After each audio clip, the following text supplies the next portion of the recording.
We're rolling.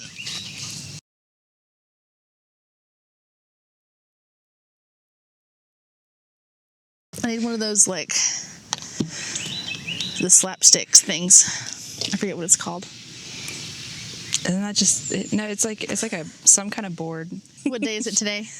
It's May 25th, 2026. It's Memorial Day this year. Also happens to fall on Staff Sergeant Patrick Hamburger's birthday.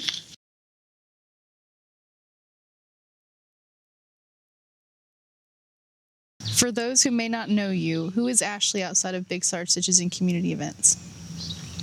Right now, I'm not 100% sure. I think I'm still trying to work on that. Work on finding out what and who those things are and how they line up. Can you talk about your military service and how it continues to influence your life today? In March of 2025, I retired after 20 years in the Army National Guard, which is why this past year has still been a little back and forth, and I'm still not 100% sure of outside that military service where I sit. That's also why I started Big Sarge Stitches, to give me something to do in my free time, to have a little bit of a creative outlet. Other than that, we try to help our small community as much as we can, get involved as much as we can, create new bonds, and do any kind of community outreach that is available. What inspired your passion for supporting veterans and military families? The fact that a lot of us are still very strong-headed, so even if we need help, we don't know where to go, we don't know where to start, but also to kind of give people my age a better look. I think that places like the VFW and the Legion, in some cases, we still look at them as the old guys, the older generation. We're not really willing to look to them for help. And I feel like it's important for us to reach out when we need help. Can you talk about your deployments and when and where? Right after I graduated high school, I was deployed the first time. I was split opportunity, which means I went to basic training between my junior and senior year of high school. Immediately after I graduated high school, they put me through AIT, which is your job skill training in the Army. I know it's called different things for different branches. I met up with my unit who had been training for 3 months while I was at my job skill training to go over. We finished up all of our last details. And then in September of 2006, I believe, to September of 2007 is when we got back from Balad, Iraq. We were over there in a headquarters capacity. I was a supply sergeant. I was an E3 when I left. When we got there, the Nebraska tag, so the state adjutant general, he was an Air Force general. I don't remember his name off the top of my head. I'd have to look at my records. But he was the one that promoted me from E3 to specialist. I came back, immediately got a job at the Army Air Support Facility in Grand Island. Joined the HHC, 1st and 376th, right off the bat there. Actually, that took a couple months. There were some waivers that had to be involved just to get all of my paperwork and everything signed over so that I had a slot to sit in. I worked as a technician for about 5 years, and then HHC got deployed to Camp Bondsteel, Kosovo. We were there from January. No, we left Nebraska in January. I believe it was February, the end of February, beginning of March, that we left the U.S. We landed in Kosovo. We were there until my birthday of 2011, and then we were back a week later, so around the 15th-ish, I believe. How has your background shaped the way you approach events like this? I still have a lot of anxiety around things. It's very difficult, no matter how much I plan and I try to make sure that everything goes as smoothly as possible. I think there's still that little piece of me that is always just going to be waiting for the other shoe to drop. It's going to be pouring rain that day, so I have to make sure that we're over prepared, but at the same time trying to look on the bright side and trying to find the good in the happy accidents, I guess. If it rains, it'll be cooler. If not, Texas heat is Texas heat. Is there any military training or lessons that you gained from the military that you think will help or aid you in this ruck? I want to say probably determination. I mean, I feel like personally I've always had a good work ethic, a good head on my shoulders. However, in the Army, sometimes your only option is to do it. It's gonna suck, but you have to do it. And it's more than just embrace the suck. It's just shut up and drive on. And as bad as that sounds, it's not a bad thing at all. It's not anything that's a negative thing, because it does show you what you're made of. And there does come a point where everybody understands that if it's time to stop, it's time to stop. If you're hurt or if there's a legitimate issue, then that's where you can cut it. But as far as like my drive and determination, a lot of that came from the military, and a lot of proving people wrong. And what does your time in the military mean to you? That was my job. It's what I did to make sure that I had a better life for myself at the time. I know a lot of people that say, you know, they joined for patriotism, they joined for college, they joined for all of those things. I think a lot of it for me when I was that age is I wanted to tell myself that it was for college, but to be 100% honest, I just didn't know where I was going to go or what I was going to do. I think it just gave me a sense of purpose, and it made sure that I knew that there was a sense of purpose and that there was something out there for me. Why is it important for you to create events that bring the community together? I feel like community support in general is always a necessity, because communities tend to, especially in peacetime, forget what happens when nobody says these people's name, when nobody remembers, when nobody seems to be on the same page as the families and friends of people that have either lost someone or just missing someone. Deployments are hard. As far as the National Guard goes, people are still getting deployed all of the time, year round. It's not something that's new. It's not something that only happens in wartime. And those people are taken away from their families. The communities themselves tend to rally around people when they realize that, oh, there's a big group of people, there's a big war, there's this. I think it's important for communities to remember the everyday stuff, the shorter deployments, situations where it might not seem like there's any danger, but accidents happen, little things happen. It's always important for those family members and those friends to know that they have somebody that understands and somebody that'll listen, somewhere that they can go. Why did you choose to honor Extortion 17 through this event? I worked my entire time at ASIF with Pat Hamburger.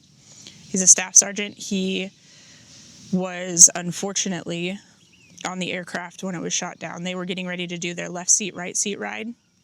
And what that means is when you get ready to take over for a different company in any kind of deployment sense, you'll go through a training period. Your left seat, right seat essentially is the people that are leaving kind of handing you the reins and saying, okay, this is your job now, we're here to help, but this isn't our mission anymore. So they had only been in Afghanistan, I want to say 1 full week for sure, but I'm not positive. It could have been 2, but they were fairly fresh and fairly new. Who puts on the Extortion 17 Memorial Ruck every year, and who benefits from it?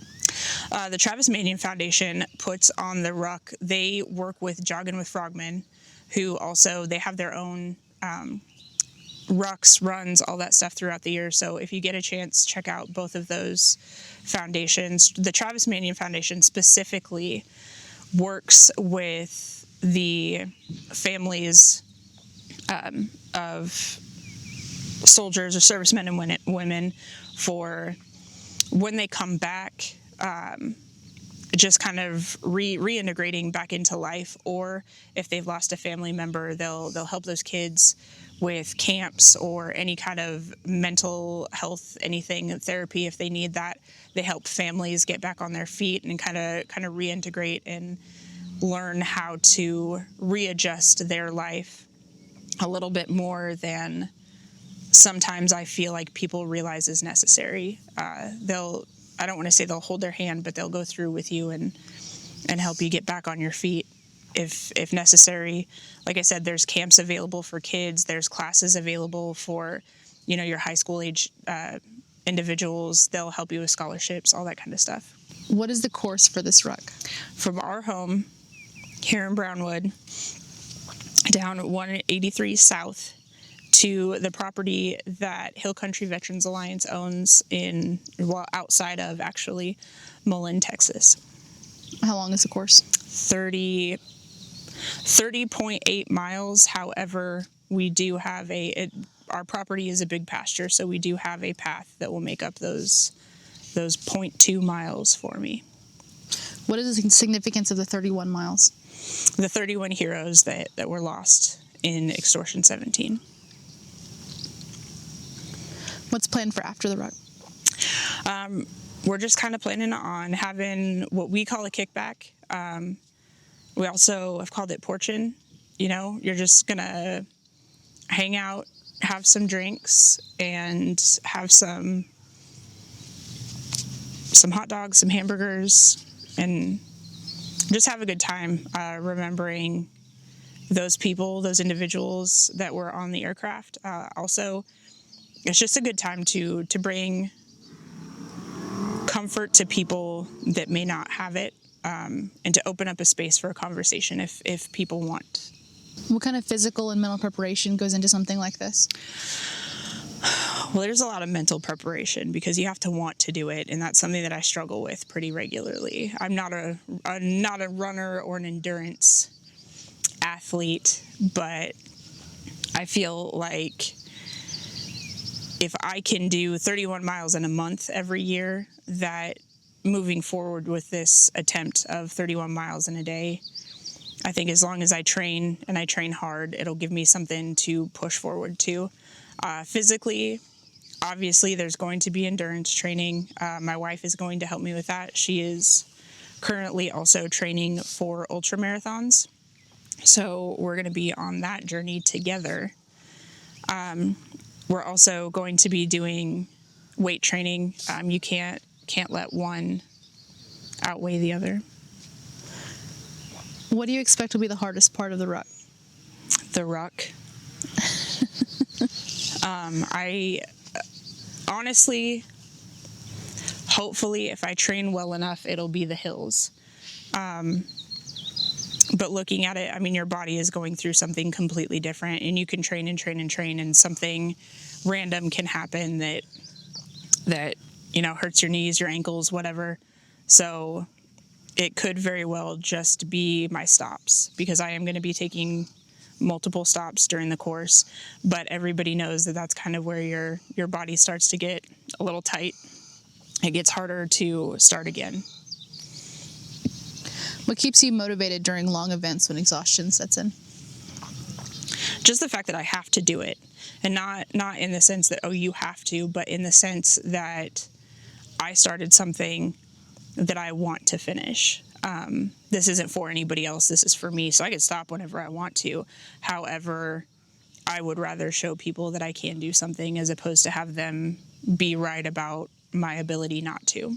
Why do you think memorial rucks resonate with so many people?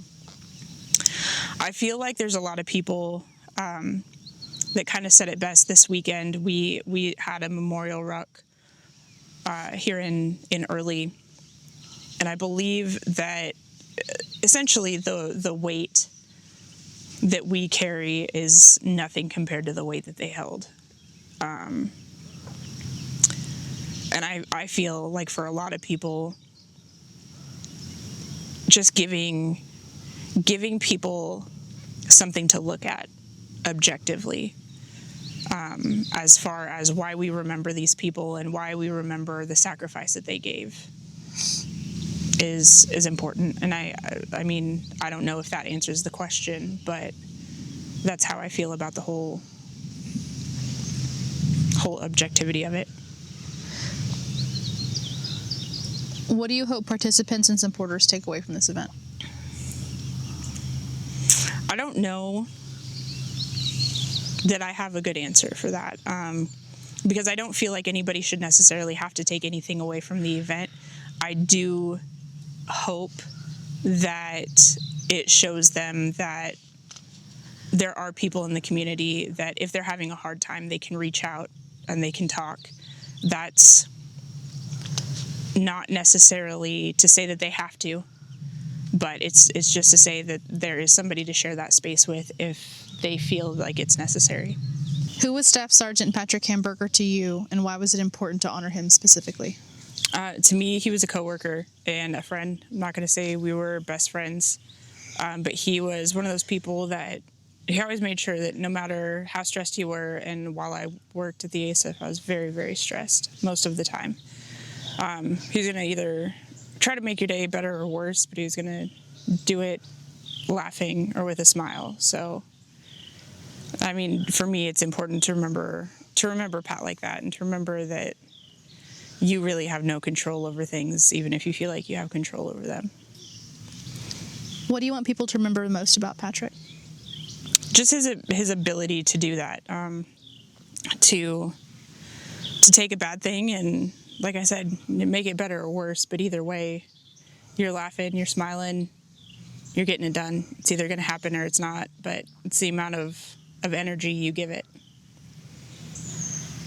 How do personal stories of fallen heroes impact events like this differently than statistics or headlines? I feel like statistics and headlines are just their numbers and their words on a page. And to hear somebody talk about their loved one, their family member, their friend, their wife, husband, child's, anything, it's very different than reading a story and not having something tangible to hold on to, not having something to touch, or something that actually grips you. A lot of people don't realize that sometimes you can separate yourself from words on a page, but you can't separate yourself from feeling empathy for somebody that's sitting right in front of you. What emotions come with carrying someone's memory through 31 miles? I think all of them. There's going to be frustrating times. There's going to be times where I'm sure I'm going to feel like I'm over halfway through, and they're going to tell me, "Oh no, you're only 5 miles in." But there's going to be, happy moments that I'm doing it. It's going to be hot. It's going to be muggy. It's going to be miserable. It's going to be great. There's just, I feel like, an array of emotions. It's not like you can just pinpoint one. How do you balance honoring loss while also celebrating legacy and brotherhood? I feel like it all goes hand in hand, honestly, because you can't do one without the other. You can't celebrate who they were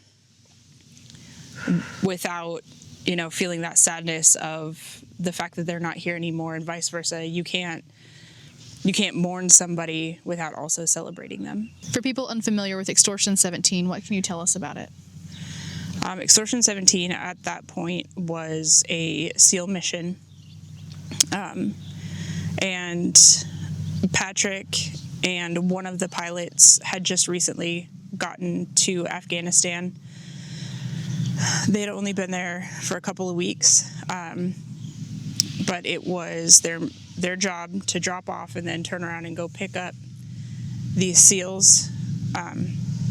As they went to hover to pick up everybody and turn to take off again, Extortion 17, the Chinook was hit with an RPG, and nobody made it away from that incident.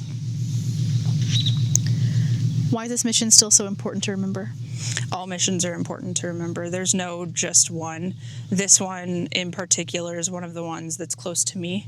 So it's one of the ones that I choose to celebrate in this way.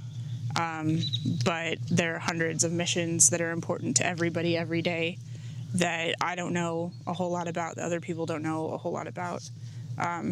So it's not that it's just this particular one. It's this particular one holds that space in my heart because I have that connection to it.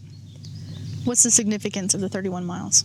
It's the 31 miles is for the 31 members, crew included, and the dog that were killed that day. What lessons do you think Americans should take away from the sacrifices made that day and every other day? The fact that it's not easy, it's difficult, it's also not something that we feel like is a choice. It's something that everybody argues, well, you signed up, but inherently that's not the only part of it, and that's not the only reason people sign up. However, the importance there is people do it so that you can live in your comfort, so you can say the things you want to say, you can be who you want to be, you can do what you want to do with nobody holding their thumb over you. These people lost their lives doing so. Why do memorial events matter years after these tragedies occur?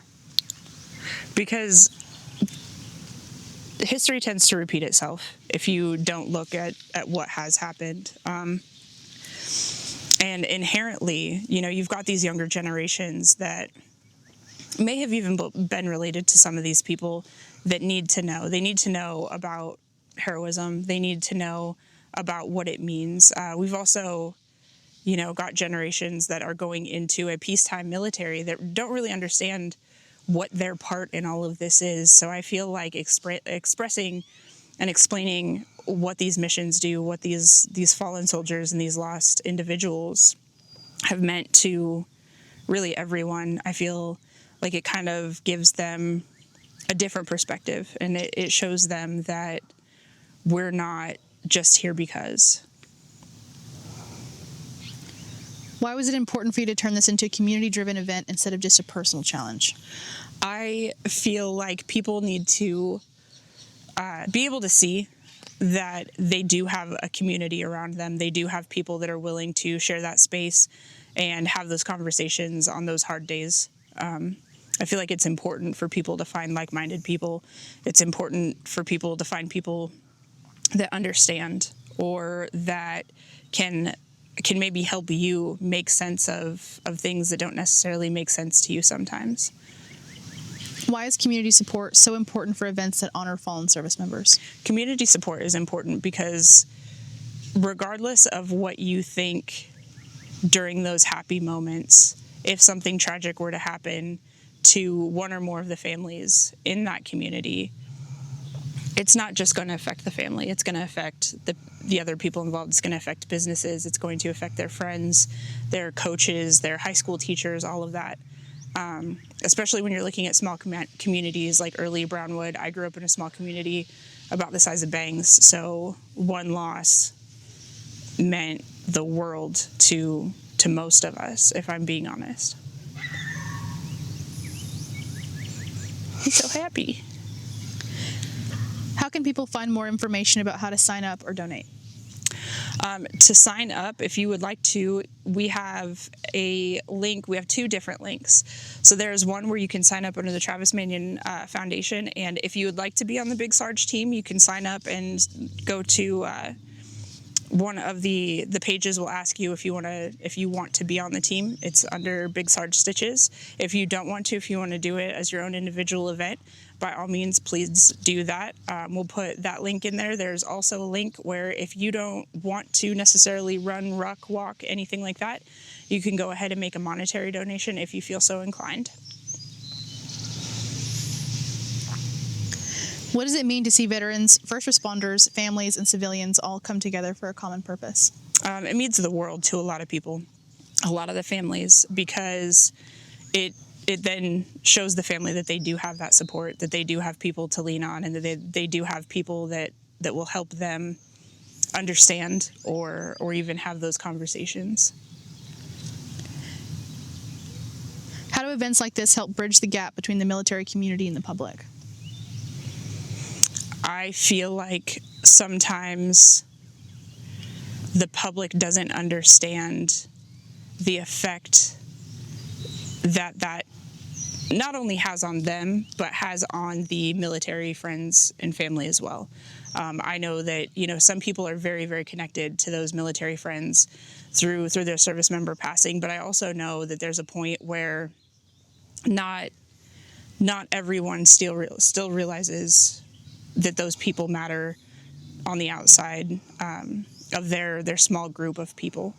I also genuinely think that it's a conversation starter in general for, people that in the general public didn't think that they could have these conversations and didn't think that they could address things or even ask questions to service members after they've lost somebody. So I feel like it kind of helps start that conversation. What's one of the hardest parts about reintegration into the civilian world after separating from service? I think finding exactly who you are, which a lot of people are going to say, oh, well, from an M-Day member, you get to live, your civilian life. But there's still stipulations that we have. There's still rules that we have to follow. There's still a lot of stuff that I could joke about at drill that I don't necessarily get to joke about in my civilian life, in my civilian world. It's something that, for me specifically, I joined when I was 17 years old. That was my entire adult life. So I don't know anything other than that, other than the rules and regulations that I personally had to follow day in and day out to make sure that I was still upholding, everything that I was supposed to uphold. But that's just me personally. I know for a lot of people, if they're in for a few years, sometimes it's easier, sometimes it's not. Specifically, coming back from any kind of mission or any kind of deployment is difficult.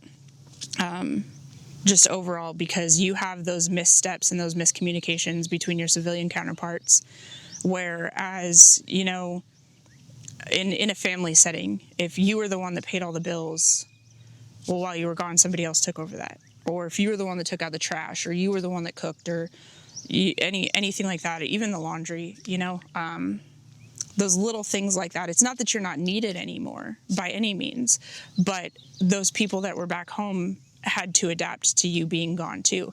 So while everything for them kept going and most things for you feel like they stopped, there's still that little bit of patience needed on both sides to get used to the flow of things. What would you say to someone who wants to help but doesn't know where to start? Who wants to help or who wants help? If you want to help, there's a lot of different. Let me ask it again. What would you say to someone who wants help but doesn't know where to start? Really, you just have to start asking. And if you're not comfortable asking specific people, or if you just want some kind of anonymous help until you feel comfortable speaking with somebody, there's a lot of places that you can reach out. I know that the VA is controversial. They do have outlets, but there are also a lot of veteran groups that are out there that are more than willing to keep everything confidential. You don't have to tell them your name. You can just say that you're having a bad day, you're having a bad moment, and they're just there to listen and just to talk. Unfortunately, if we don't know there's a problem, we can't help. But there's got to be that first step, so that you have to be stubborn enough to take that first step. Why is it important to continue talking about sacrifice and remembrance long after the headlines fade? Because, again, history repeats itself, and people forget. People don't understand that this is not necessarily a God-given right. It's a right that people worked for, died for. Literal blood, sweat, and tears were put into building a country, a community, and a safe space for everyone. What do you think Patrick would say if he could see this event today? I I think he'd laugh at me. He wasn't really the let's go work out guy, so he'd probably make fun of me and call me a bunch of names that my wife said I can't say. What moment during the ruck do you think will stay with you forever? Probably the end of it. Either the end, or if I hit a point where I can't go any further. Because at that point, obviously, I'm going to be disappointed. But that's the point of training, right? Is to get yourself set up to where you're comfortable and you know that you did your best. But also, if I do make it to the end, which I plan on making it to the end, it'll be a huge accomplishment for me. Personally, I think that's the farthest that I have ever rucked. I think my whole military career, I think we did 25 miles, and that was the in and out of it. So this one will be a bigger one. But it'll also be a true test of my ability as a 38-year-old who's trying to get back into shape and trying to support my wife while she works on her ultra running dreams.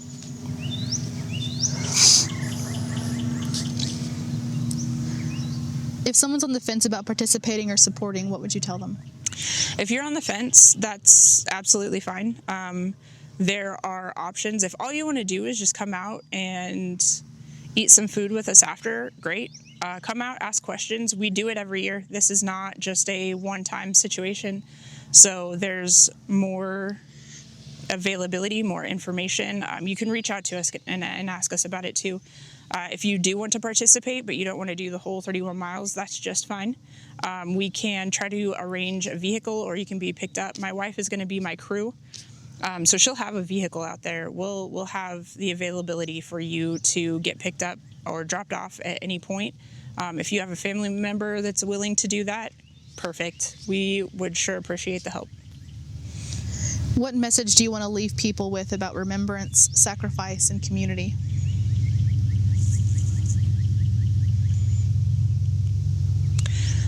Really, I just think that overall you should remember everybody that did sacrifice themselves.